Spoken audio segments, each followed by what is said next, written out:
I've been dropped into the Kimberley in North Australia. I'm heading northwest towards the coast, trying to make my way back to civilization. But now I'm getting low on water. And the only thing I can do is to drink my own pee. And this is something I've never done before. And I'm expecting it to be pretty horrible. But I need to keep those fluids going in. It may seem disgusting, but your own urine is safe to drink.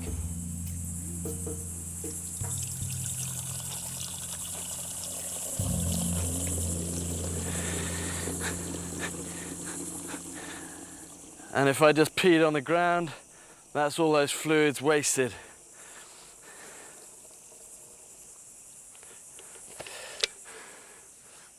Ugh.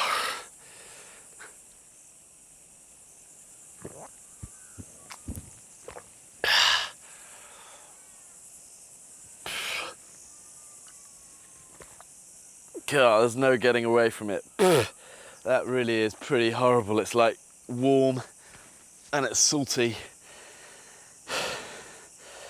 and not my favourite. But I've got about a quarter of a bottle now for later as well. Ugh. Urine is actually 95% water and it's sterile when fresh. But drink it sooner rather than later, as it's a breeding ground for bacteria. The people who stand the best chance of survival are the ones prepared to push the limits. In 2006, 3 Mexican fishermen were rescued after a 9-month ordeal adrift on the Pacific Ocean. They drank turtle blood and their own urine. It's only because they were prepared to go to these extremes that they are alive today. But urine alone is not going to be enough in this heat. I need to find a source of water as soon as I can. Just at rest, I should be drinking 2% of my body weight in water every day. That means about 1.5 litres minimum. But in these conditions, I'll need that much every hour. Look at the scale of this. The combination of searing heat and high humidity are beginning to take their toll. Up here there's plenty of water, and finding it is no longer your main challenge. Being up this high though, it's a whole new series of challenges, but also opportunities. The opportunities for food, water and shelter. As you climb, the terrain can change dramatically. In a matter of hours, you can pass through 6 different environments, from the blistering desert to subalpine forest. When night falls, the temperature will plummet, but a fire and some food will always help you through the night. One way of starting a fire, if you haven't got a fire steel or matches, is just to improvise a fire piston. And you can do that just with 2 bits of tubes. I've taken this off that ultralight. They fit nicely together, which create an airtight seal. And the principle works with compressed air, creating heat in the same way when you put your finger over a bicycle pump, it comes away really hot. Get a bit of charcoal, force that into the end, and that's the bit that's gonna take the ember. With the other end of the tube sealed, the fire piston is now ready. And you need to give this a good whack, really generate that compressed air and heat. Pull it out and you'll have an ember.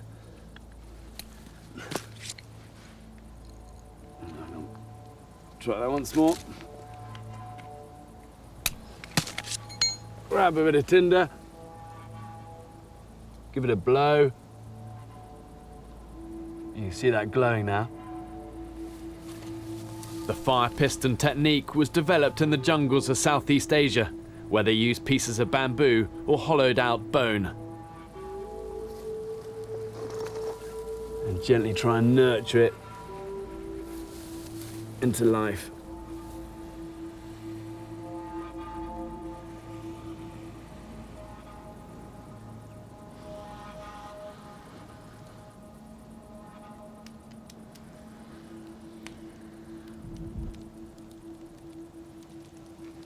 Okay.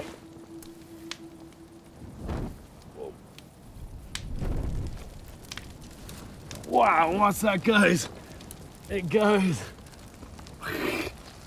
It's almost impossible not to smile when you get a fire going like that. Especially as when you're getting higher, it's getting colder, and fire is really going to matter. That's such a good feeling. To improve your chances of rescue, you need to let people know that you're here. Yeah, that's great. Massive views out to sea in both directions. Which makes this a perfect place to build a signal fire. And what I want is dry, small twigs that's going to go up fast. This tripod will keep my fire off the ground, and the green foliage will help keep the tinder dry. A couple of bits of polystyrene jammed into the top, create masses of black smoke that you're going to see for miles. And the vast majority of people who survive from desert islands do so because they're spotted rather than having made it out on a raft they've built. And that's why a signal fire like that really is a top priority. Water is my next concern. One solution is to collect and store as much rainwater as possible. There's masses of this driftwood bamboo around. Split this, it's going to act as like guttering for the rain to run off. By building a roof to my shelter, I can use it to collect water, and water here is everything. They act like roof tiles. The top edge sheds the water, and the channel beneath collects it. Got 3/4 of the roofing done. Just use this old bit of broken up boat as the last bit. Let's get the water sorted now. Netting can just work as a bit of cordage to tie up these bamboo ends. And that's what the water's going to drip off the gutter into those. And then if you get a torrential downpour, that's going to fill up very fast. You set a whole row of these along here. But even in the wet season, you can't rely on it raining here. It's only a consistent water supply that can ensure your long-term survival. There could be a freshwater spring on one of the neighbouring islands. If there is, I'm going to try and find it. Whoa, whoa. Down.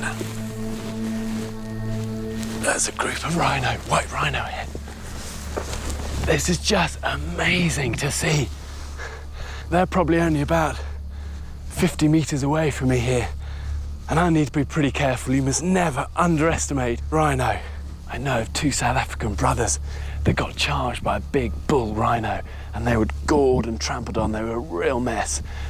But they eventually got rescued, air ambulanced out, and they were definitely lucky to live. And look, you can see there, those 2 rhino have gone into the defensive position where they put their backsides together and they face outwards. And that's their first warning to me that I'm getting too close here. They're unsure of me, and that first warning means the rhino are weighing up whether to take me on or run away. I'm right on the edge of their comfort zone. If I move any further towards them, they could charge. But as with elephant, if you ever have to face a rhino charge, there is something you can do to save yourself.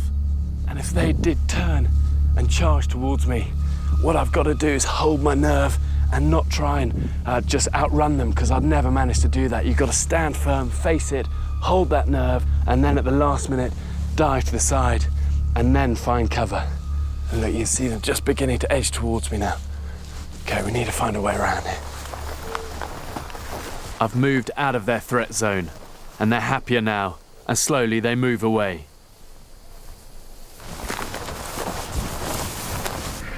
Those vultures I saw before are on the ground now, and quite close. They should have taken flight at my approach, but they haven't. And that can only mean one thing. Look at that, you see that? Those vultures there, they're so full of what they've been feeding off, they can't even take off. They're just like waddling up the hill. And this is what these vultures have been after. Look at this, dead zebra. There's definitely a lion kill. And you can see where the lions have taken it down, eaten all the meat, all the innards, and then leaves a bone and the skin for the vultures circling above. Amazing to see it just so close.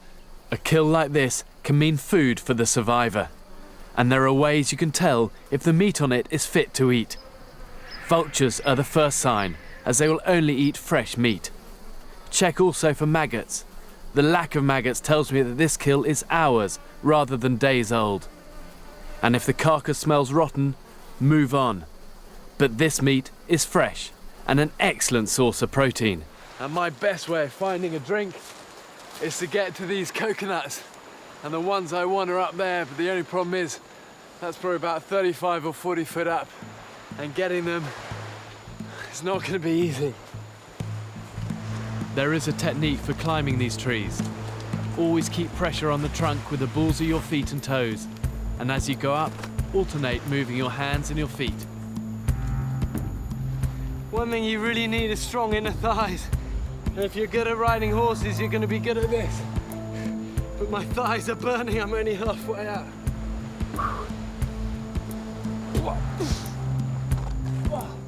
Coconuts may be a lifesaver in this castaway situation, but they're also killers. People die every year from coconuts falling on their heads, and an average sized nut weighing 2 pounds can hit the ground with a force of 1 metric ton.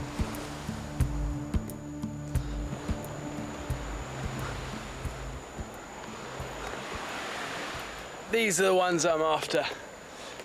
It's these green ones that are the younger coconuts, and they contain much more water than the older ones that are lying around on the beach, the brown ones. Also, these green ones are much more nutrient rich. But the way I'm going to get it off is just to keep twisting them.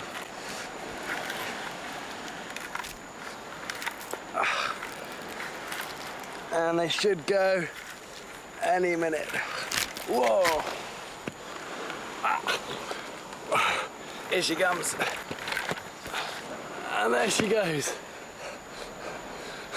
Awesome.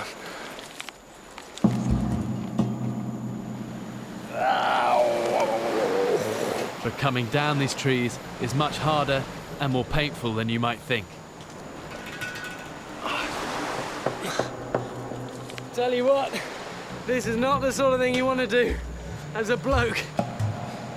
Ow.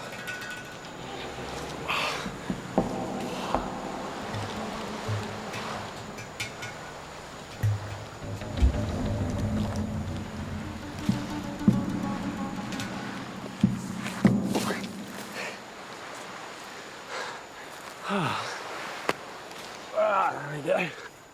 Coconuts are rich in potassium, which your body loses when it sweats.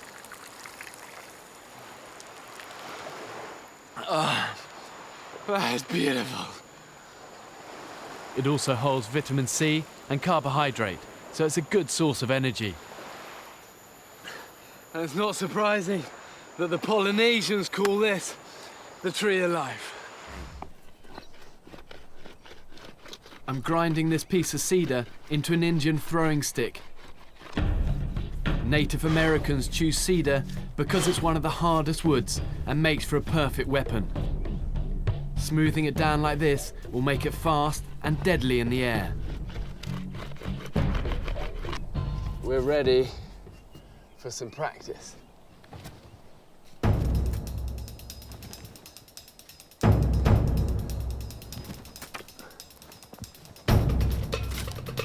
A rabbit or squirrel's not in any great danger at the moment.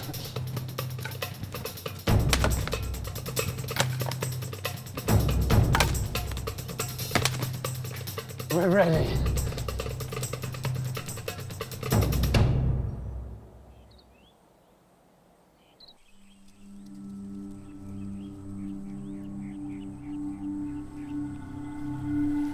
I don't know if you can see the bunny over there. And he hasn't seen me yet. And if I get just a little bit closer, I should stand a chance of getting a shot at him.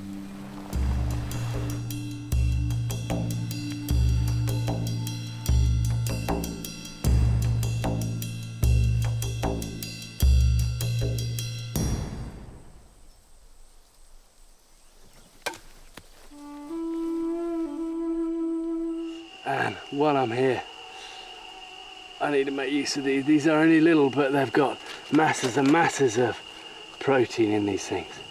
In fact, pound for pound, termites contain more protein than beef or fish. And actually, even though they look horrible, they don't taste too bad. But when they are this small, I'd need to spend a long time catching them to get a decent meal.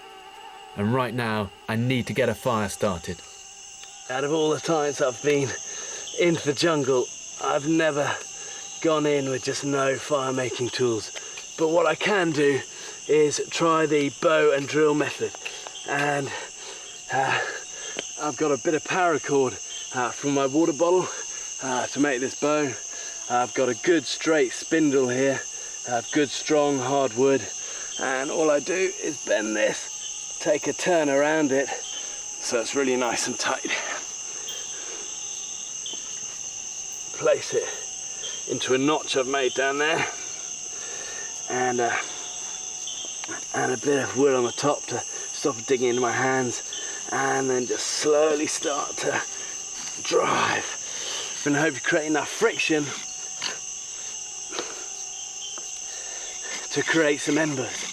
And then it's those embers I don't want to be tipping into all that tinder. It's really hard to keep the spindle upright and work the bow at the same time. And while it's not too difficult to get smoke, creating an ember big enough to light a fire is something else altogether.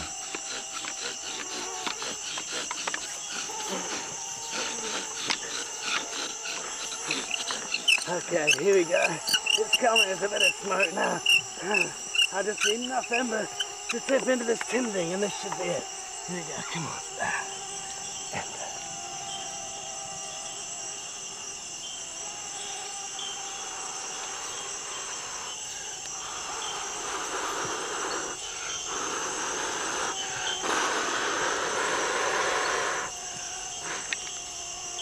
And it's just such a relief to have a fire going. It's taking me an hour to get this finally sparked, but when I've got it going a little bit more and put this termite stuff on it and get rid of some of these midges.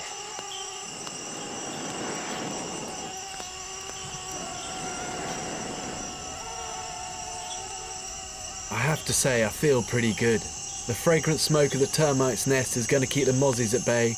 I've got food and water, fire and shelter, and I found a river that'll lead me out of the jungle. All I need now